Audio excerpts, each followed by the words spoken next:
Assalamualaikum warahmatullahi wabarakatuh. Perkenalkan, nama saya Serlina Sari, NIM 1816030094. Baiklah, saya akan menjelaskan studi kelayakan bisnis tentang aspek manajemen organisasi.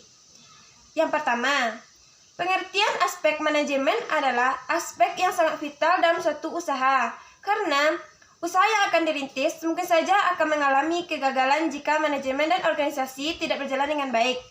Proses manajemen sendiri juga terdapat kaidah-kaidah agar suatu usaha bisa berjalan lebih mudah. Dan kaidah-kaidah aturan itu sendiri bisa tergambar jelas melalui fungsi-fungsi manajemen berikut. Yang pertama, planning atau perencanaan. Proses untuk menentukan kemana dan bagaimana suatu usaha akan dijalankan untuk mencapai suatu tujuan yang telah ditetapkan. Yang kedua, pengorganisasian atau organizing, yaitu proses untuk mengelompokkan kegiatan-kegiatan dalam suatu unit tertentu agar jelas dan teratur sesuai dengan tanggung jawab dan wewenang si pemegang unit.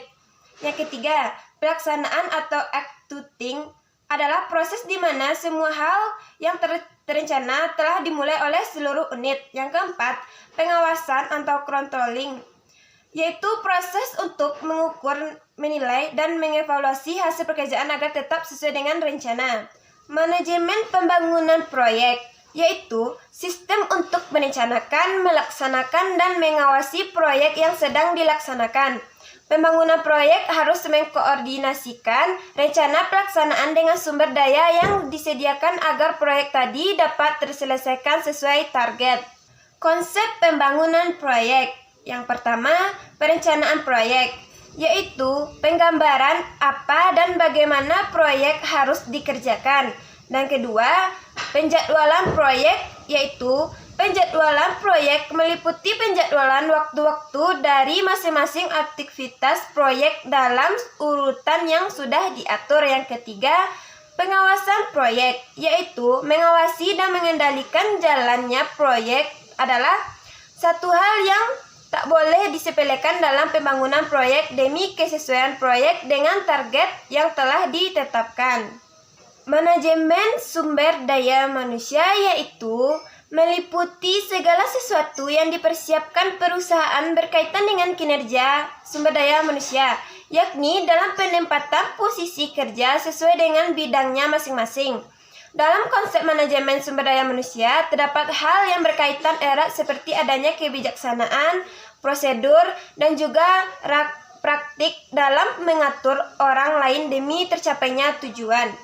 Pengertian organisasi, yaitu yang pertama, organisasi secara statis berupa tempat kerjasama atau melaksanakan tugas yang telah direncanakan. Dan kedua, organisasi secara dinamis berupa proses kerjasama atas tujuan yang telah direncanakan.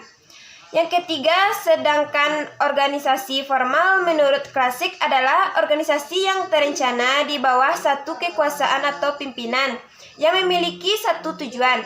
Dan organisasi formal ini merupakan organisasi yang dengan sengaja direncanakan dan strukturnya secara tegas dan tersusun. Bentuk-bentuk organisasi. Yang pertama, bentuk organisasi yang ditinjau dari jumlah pimpinan puncak. Dibedakan lagi menjadi dua. Yang pertama, organisasi yang memiliki pimpinan puncak satu orang, contohnya pimpinan perusahaan perseorangan. Yang kedua, organisasi yang mempunyai pimpinan puncak lebih dari satu orang, contohnya pimpinan di PT atau firma. Dua, bentuk organisasi berdasarkan hubungan-hubungan wewenangnya, baik itu wewenang lini, staf, maupun fungsional. Contohnya wewenang lini ialah wewenang yang menimbulkan tanggung jawab atas tercapainya tujuan-tujuan tertentu. Kalau wewenang staf, yaitu wewenang yang membantu si pemilik wewenang lini agar bekerja lebih efektif dalam mencapai tujuan perusahaan.